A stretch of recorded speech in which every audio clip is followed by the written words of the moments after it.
Biz bugün motosiklet sürücülərlə bağlı profilaktiki tədbir keçirdirik.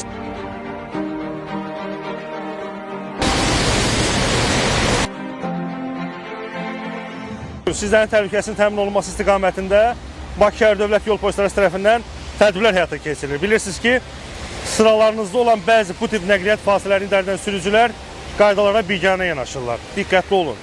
Yollarda qaydalara birmənalı olaraq ciddi şəkildə riayət edin.